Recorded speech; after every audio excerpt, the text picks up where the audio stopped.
Christian schools in Israel did not open their doors this year. Coinciding with the beginning of the school year, an indefinite strike began on September the 1st to protest against the policies of the Jewish state that are against the school's rights and are considered discriminatory. The first day of September is a day of celebration for us and for all the schools in Israel. I always enjoyed the arrival of the first graders to school. Their entrance into the classroom was full of excitement. We made all of the preparations for this first day of school, but unfortunately this time we had to forbid their entry as well as the celebration of this important day. The budget restrictions imposed upon us by the government are at the root of this protest. This is a dispute that has lasted for years, after the public funds rapidly decreased by 45%, forcing schools to increase student tuition fees. We are defending the rights of Arab, Christians, Muslim and Druze children who attend our schools. We are suffering racial discrimination. Our Christian schools have been negotiating with the Government Bureau for 2 years in order to obtain their own fundamental rights for their Palestinian Arab students in Israel. The different events that took place were necessary in order to establish this situation, and the presence of all of these people shows that this is a just cause. Negotiations between the representatives of the Christian schools and the Ministry of Education fell through just before the summer, when the latter proposed that the institutions become state schools.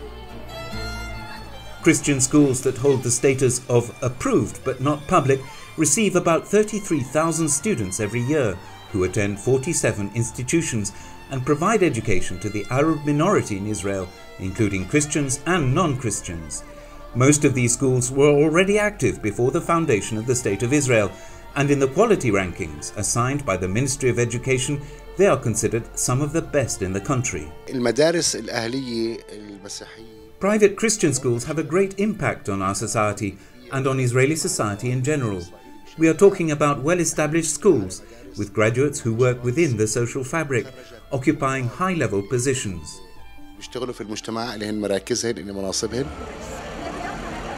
A series of peaceful demonstrations took place in different parts of the country, as on May the 27th.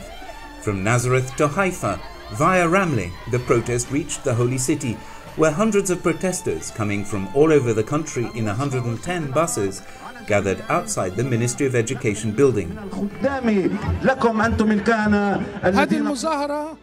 The demonstration was organized by parents and by myself, so that Christian schools can make their voices heard.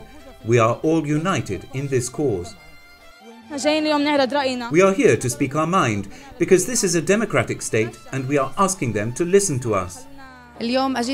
Today I came here to protest with my son for a fundamental right, that is education. Why is this a fair request? The people who spoke today know that what we are demanding is just. We demand justice and equality.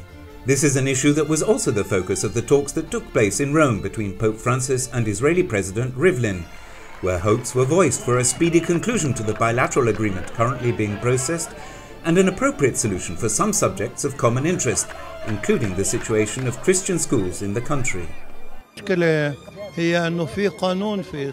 problem is that there is a law in Israel that should be applied, but it is not. The law in Israel must support Christian schools, paying all the costs of their students. Our schools are religious, and they exist since the creation of the State of Israel. And we do follow the law. Our request is that the law be applied. We are not asking for help, for any privileges, nor are we asking for mercy, but we insist on the fact that there is a law, and it must be applied to everyone.